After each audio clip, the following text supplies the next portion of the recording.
My name is Nathan Cooper. I'm from the Westchester Church of Christ from New York. I'll start with a question. If you knew that by following Jesus, you could lose everything, your freedom, your reputation, even your life, would you still say it was worth it? Paul didn't have to imagine that question. He was living it. Writing from prison, uncertain whether he would be released or executed, Paul didn't ask, will I survive? His greatest concern was, will Christ be honored?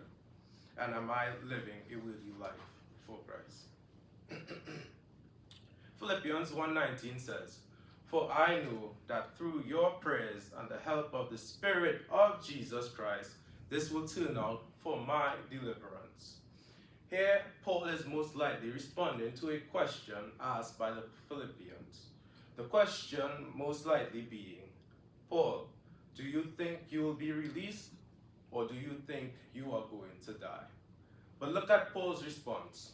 For I know that through your prayers and the help of the Spirit of Jesus Christ, this will turn out for my deliverance.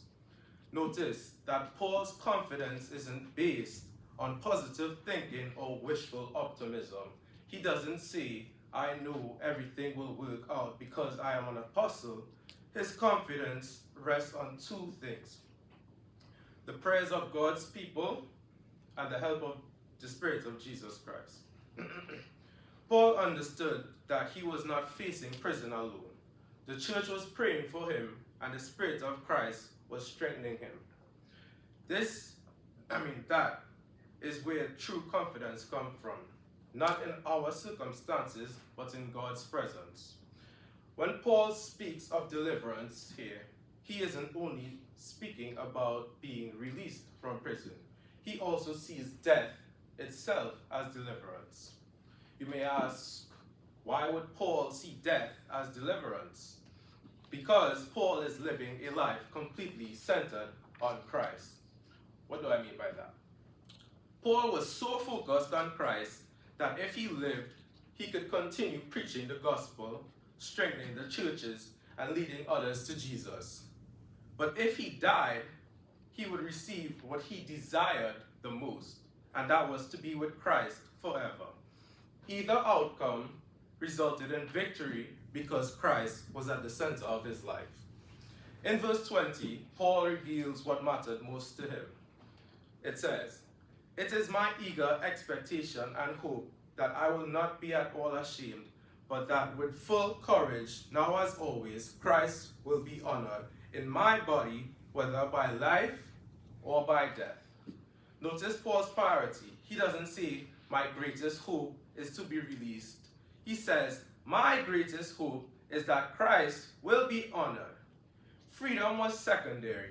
Comfort was secondary. Even life itself was secondary. Christ's glory came first. Then in verse 21, Paul reinforces this truth when he says, to live is Christ and to die is gain. Paul isn't just saying something that sounds good. He is demonstrating what a life centered on Christ looks like, not only in his words, but in his actions. If Paul lives, every breath belongs to Christ. Every conversation becomes opportunity to proclaim the gospel. Every hardship becomes another opportunity to glorify God. If Paul dies, he doesn't lose, he gains. He gains what he desired the most, to be in the presence of Jesus Christ for eternity. Because Christ was Paul's greatest treasure, neither life nor death could defeat him. The world could imprison him, they could beat him, they could even execute him, but it could never take away what mattered the most, and that was Christ. The question for us is this: can we honestly say, for me to live is Christ? Think about that. If someone looked at our priorities, our schedules, our conversations, our social media, and the decisions we make on a daily basis, would they conclude that Christ is the center of our lives? Or would they say we are living in comfort, success, money, popularity, sports, relationships, or ourselves. What comes after the words, "for me to live is," reveals what truly sits on the throne of our hearts. So let me ask the same question I began with. If following Jesus meant losing your freedom, your reputation, your possessions, or even your life, would you still think he was worth it? He would be worth it. Paul's answer was an unwavering yes. Not because suffering is easy, but because Christ is greater than anything this world can offer and greater than anything this world can take away. This is the kind of life Philippians 1 calls us to live. A life centered on Christ, that whether we live or whether we die, Christ is magnified. As we come to our conclusion, let me ask this final question. What is sitting on the throne of your hearts today? Is Christ truly the center of your life, or has something else taken his place? For Paul, the answer was simple. It was Christ, as we see with the way that he lived his life. Christ wasn't just a part of Paul's life, he was Paul's life. That's why prison couldn't discourage him, suffering couldn't silence him, and even death itself couldn't be considered defeat. When Christ is your greatest treasure, nothing this world can take away from you compares to what Christ has already given you. The same Savior that strengthened Paul is the same Savior who strengthens us today. The same Spirit who sustained him in prison lives in every believer.